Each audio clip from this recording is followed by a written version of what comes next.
pertama yaitu zina, yang kedua kodok, yang ketiga homer, yang keempat syarikoh, yang kelima hibarat, keenam ridho, dan yang terakhir bohong.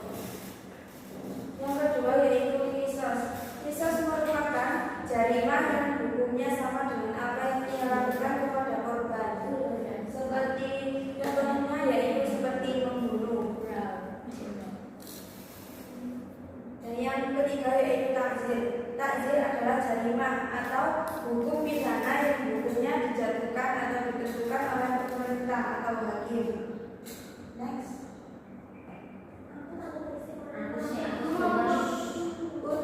Unsur hukum pidana Islam ada dua. Yang pertama yaitu aruf al-syari dan yang kedua aruf al-qadi. Atau yang pertama bisa disebut dengan unsur formal.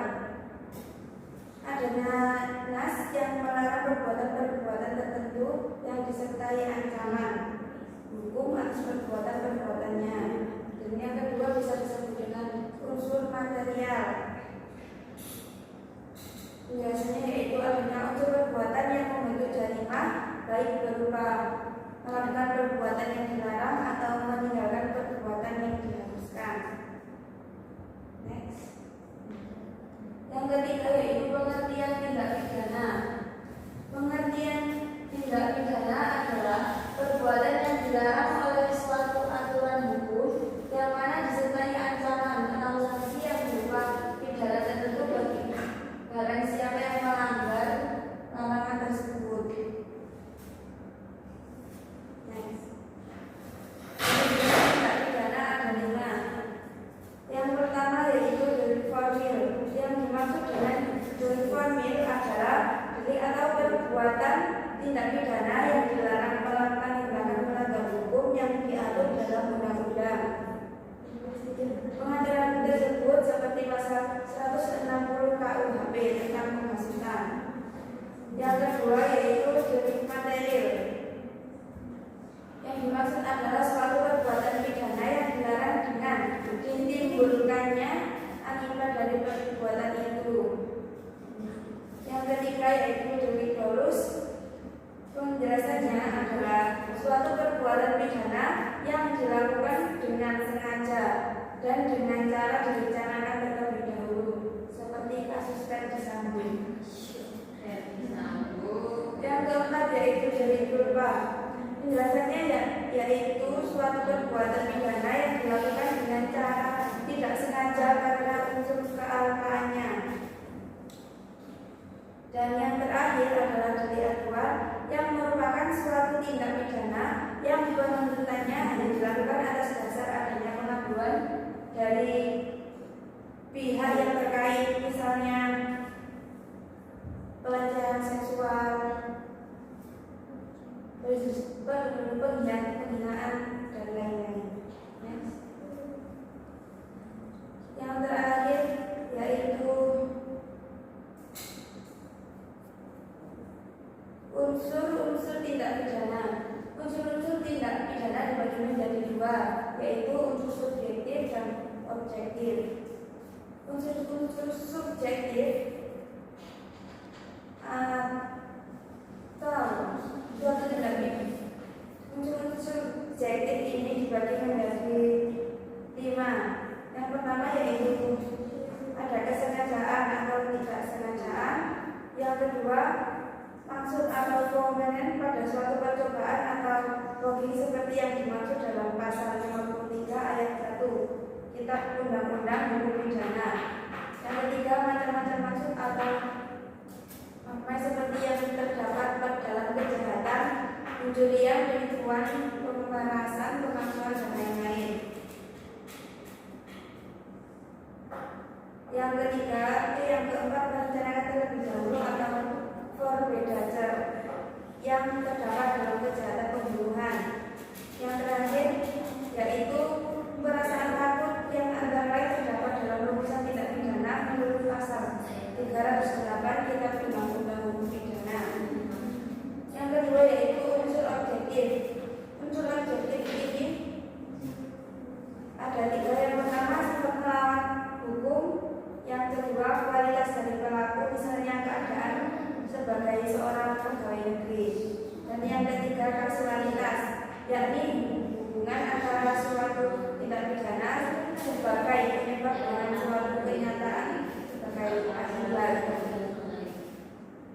Baik, sekian presentasi dari saya. Saya akan membuka tanya jawab.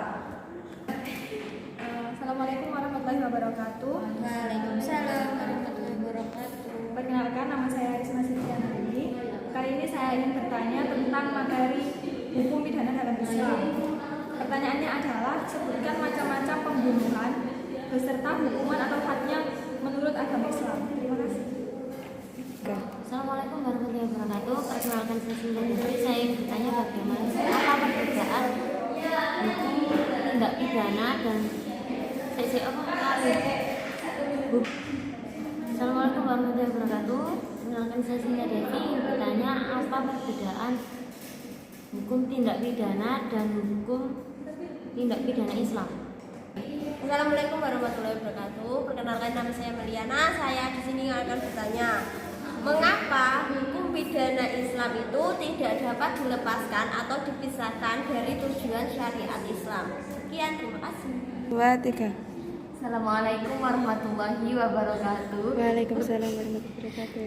Perkenalkan, nama saya Yolanda Agneli Pratiwi. Di sini saya ingin bertanya terkait tindak pidana dalam hukum Islam.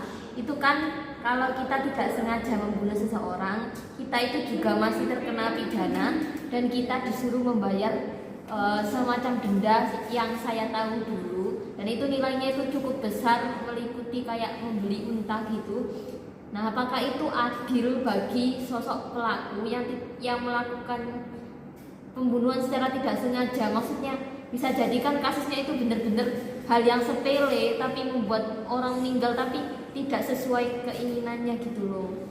Maksudnya misal cuma sekedar buang pisang lalu ada orang yang terpleset dan jadi meninggal, itu apakah itu adil bagi pelaku yang tidak sengaja melakukan hal tersebut? Terima kasih.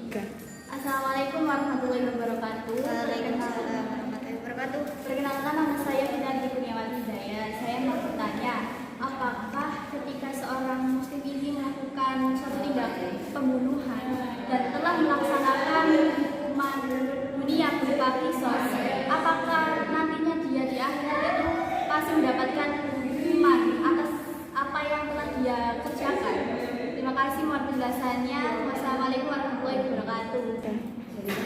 Perkenalkan, nama saya Salsabila Jaya Masito. Saya ingin bertanya, mengapa di Indonesia tidak bisa diterapkan hukum pidana Islam? Terima kasih. 2, 3. Assalamualaikum warahmatullahi wabarakatuh. Perkenalkan, nama saya Nafisa Maharani Wajah. Saya ingin bertanya mengenai hukum pidana Islam.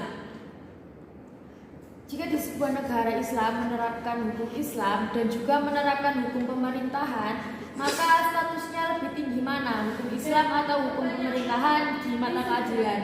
Lalu jika salah satunya lebih tinggi statusnya, mengapa? Terima kasih. Assalamualaikum warahmatullahi wabarakatuh. Waalaikumsalam. Di sini saya mau bertanya bagaimana pendapat pemateri jika dikatakan bahwa hukuman jarimah di dunia dapat menghapus hukuman di akhirat. Terima kasih. Perkenalkan, nama saya Bianti Satria. Saya ingin bertanya, jelaskan hukum aborsi menurut beberapa mazhab dan sebutkan syarat-syarat diperbolehkannya aborsi dalam Islam. Terima kasih. Assalamualaikum warahmatullahi wabarakatuh. Perkenalkan, nama saya Ainur Abdul Sulti. Saya ingin bertanya tentang tindak pidana dalam Islam. Apa hukumnya sebuah negara apabila tidak mengikuti hukuman sesuai dengan syariat Islam? Terima kasih. Assalamualaikum warahmatullahi wabarakatuh. Assalamualaikum warahmatullahi wabarakatuh. Perkenalkan, nama saya Heni Rohmati Sadia. Saya mau bertanya, bagaimana tindak pidana zina dalam perspektif hukum pidana dalam Islam? Terima kasih. Wassalamualaikum warahmatullahi wabarakatuh. Assalamualaikum warahmatullahi wabarakatuh. Baik, di sini saya akan menjawab pertanyaan dari Mbak Jaya. Mengapa di Indonesia belum bisa diterapkan hukum pidana Islam seperti di Aceh? Jadi jawabannya adalah karena meskipun mayoritas warga Indonesia itu beragama Islam, tapi hukum Islam tidak bisa diterapkan di Indonesia karena Indonesia juga bukan negara Islam dan tidak menjadikan agama sebagai landasan negara. Pertanyaan kedua yaitu dari Mbak Abdiatus Sadia. Bagaimana hukum aborsi menurut mazhab dan apa saja syaratnya? Menurut mazhab Syafi'i diperbolehkan, tetapi hukumnya makruh. Jadi menggugurkan kandungan apabila sudah mencapai pada usia antara 40, 42 dan 45 hari dari awal kehamilannya, dengan syarat jika ada persetujuan dari kedua belah suami dan istri dan tidak mendatangkan kemudaratan. Tetapi jika usia kandungannya di atas dari 40 hari maka haram hukumnya. Pertanyaan ketiga yaitu dari Mbak Amel. Mengapa hukum pidana Islam tidak dapat dilepaskan dan dipisahkan dari tujuan syariat Islam? Jawabannya yaitu karena tujuan hukuman menurut hukum Islam adalah menciptakan kemaslahatan, menegakkan supremasi hukum dan keadilan bagi manusia, serta menjauhkan dari mafsadat yang akan merugikan dirinya dan orang lain. Pertanyaan selanjutnya yaitu dari Mbak Ella. Apakah hukum jarimah di dunia dapat menghapus hukuman di akhirat? Jawabannya belum tentu, karena ajaran Islam memandang bahwa hukuman yang dijatuhkan di dunia menghapuskan dosa dan sisanya itu di akhirat. Pertanyaan selanjutnya yaitu dari Mbak Risma. Apa saja macam-macam pembunuhan? Macam-macam pembunuhan ada 3, yaitu pembunuhan sengaja atau yang disebut dengan qatl al-amad. Yang kedua pembunuhan menyerupai sengaja atau syib al-amad. Yang terakhir yaitu pembunuhan kesalahan atau qatl al-khata. Pertanyaan selanjutnya dari Mbak Cynthia Devi. Apa perbedaan hukum pidana dan tindak pidana? Jadi hukum pidana dapat berbentuk punishment atau hukuman. Baik, pertanyaan selanjutnya yaitu dari Mbak Vita. Apakah bila hukuman pembunuhan di dunia telah dilakukan, apa akan dapat hukuman lagi di akhirat? Jawabannya mungkin tetap iya, seperti pertanyaannya Mbak Ella, karena ajaran Islam memandang bahwa hukuman yang dijatuhkan di dunia itu hanya menghapuskan dosa dan sisanya akan terus dilakukan di akhirat. Kemudian pertanyaan dari Mbak Heni, bagaimana tindak pidana zina menurut perspektif hukum pidana Islam? Berdasarkan surat An-Nur ayat 24, pelaku zina itu dihukum cambuk 100 kali apabila mereka belum menikah, sedangkan untuk yang pernah atau sudah menikah itu hukumannya dirajam. Baik, saya akan menjawab pertanyaan dari Mbak Rani. Jika di sebuah negara Islam menerapkan hukum Islam dan juga hukum pemerintahan, maka statusnya lebih tinggi mana? Jika contohnya adalah negara Indonesia, menurut saya statusnya akan lebih tinggi pemerintahan, karena meskipun di Indonesia mayoritas orang Islam, tetapi negara ini tidak menjadikan agama itu sebagai landasan negara. Pertanyaan selanjutnya yaitu dari Mbak Yola. Sepengetahuan saya, apabila seseorang melakukan pembunuhan baik sengaja maupun tidak sengaja, itu tetap dikenakan denda yang sama dan tidak kecil, yaitu besar. Apa hal tersebut bisa dibilang adil, sedangkan bisa saja ketidaksengajaan tersebut tidak dilakukan langsung oleh pelaku? Nah, itu menurut saya itu tidak adil, karena misalnya ada sebuah tragedi kecelakaan,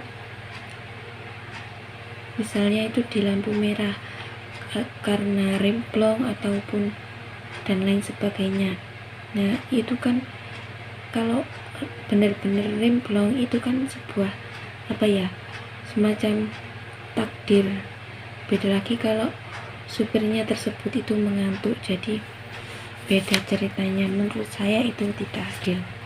Baik, sekian presentasi dari saya. Mohon maaf bila ada banyak kesalahan dan segala macam kekurangannya. Saya mohon maaf. Terima kasih. Wassalamualaikum warahmatullahi wabarakatuh.